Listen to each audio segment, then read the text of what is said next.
O que será que acontece quando a busca de alguém por redenção acaba ameaçando reabrir a ferida mais profunda de outra pessoa? É exatamente nisso que a gente vai mergulhar agora, bem no coração de Uma Segunda Chance. Uma história sobre duas pessoas que estão ligadas por uma tragédia, uma única e devastadora tragédia. Bom, a história começa nos apresentando a Kenna Rowan. Imagina só, uma mulher que depois de passar 5 anos na prisão, tá voltando para a cidade que guarda não só as suas melhores lembranças, mas também os seus piores fantasmas. Esse pensamento fica martelando na cabeça dela, sabe? Justamente ali, no exato local do acidente que mudou tudo. Por 5 longos anos, ela se agarrou na ideia de que a morte de Scott, o homem que ela amava, tinha sido instantânea. Só que a verdade, aquela que ela tentou ignorar com todas as forças, é bem mais cruel. E o primeiro ato dela ao voltar, gente, não é nem de buscar perdão. É um ato de lealdade ao Scott, que, olha só, odiava esses memoriais. Esse gesto já mostra pra gente uma personagem que está afundada numa culpa muito complexa. Uma culpa que vai bem além do acidente em si. Então, para a gente poder entender a Kenna, a gente precisa primeiro entender o peso que ela carrega nas costas.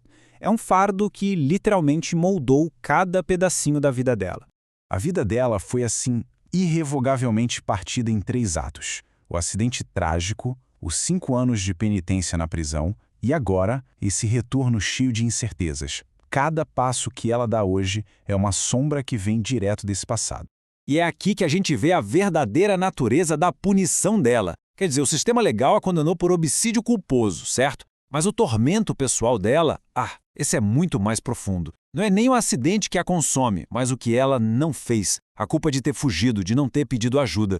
Apesar desse presente completamente desolador, a Kenna se agarra a um único fiozinho de esperança, conhecer a filha que ela nunca pôde nem sequer abraçar. Essa esperança é a única luz que a guia no meio de uma escuridão que é quase total. Mas, claro, a história da Kenna não existe sozinha, num vácuo. Do outro lado dessa moeda, a gente encontra o Ledger, um homem cuja vida é totalmente definida por um voto de lealdade e de proteção. E o que significa esse número 96? Bom, ele representa um número de canecas de sobriedade que o Ledger deu para o amigo dele, o Roman. Pode parecer um ritual pequeno, mas fala volumes sobre o caráter dele. Uma lealdade que não se abala e um compromisso silencioso com as pessoas que ele ama. Basicamente, o mundo do Ledger foi reconstruído sobre as ruínas daquilo que a Kenna destruiu. Ele se tornou o protetor ferrenho da memória do Scott e, mais importante ainda, da filha que ele deixou. Ele é o guardião desse legado. É exatamente aqui que os dois mundos, até então separados, são colocados numa rota de colisão que é simplesmente inevitável. Isso é um caso clássico do que a gente chama de ironia dramática. Nós que estamos acompanhando a história sabemos quem ela é, nós sabemos quem ele é, mas eles não têm a menor ideia. E é nesse desconhecimento que a tragédia fica ainda maior, quando a Kenna entra, sem saber, no bar do único homem que a enxerga como um monstro. O Ledger, que tem essa regra super rígida de não se envolver com clientes, fica, na hora, instantaneamente cativado por essa mulher misteriosa e triste que simplesmente entra no bar dele. E para Kenna, gente, um simples café feito com cuidado vira um farol. É a primeira dose de felicidade, por menor que seja, que ela sente em 5 anos. Uma gentileza pequena, mas com um significado imenso. Impulsionada por essa química toda, que é anônima, a Kenna volta ao bar mais tarde. E com isso, ela acaba preparando o palco para o clímax explosivo da história. A tensão aqui é quase palpável, né? A gente vê o Ledger começando a ligar os pontos, a mulher misteriosa do bar, o olhar fixo dela na casa dos pais do Scott. A verdade começa a se formar na cabeça dele e é simplesmente devastadora. A mulher que o cativou é a mesma que está no epicentro da sua maior dor.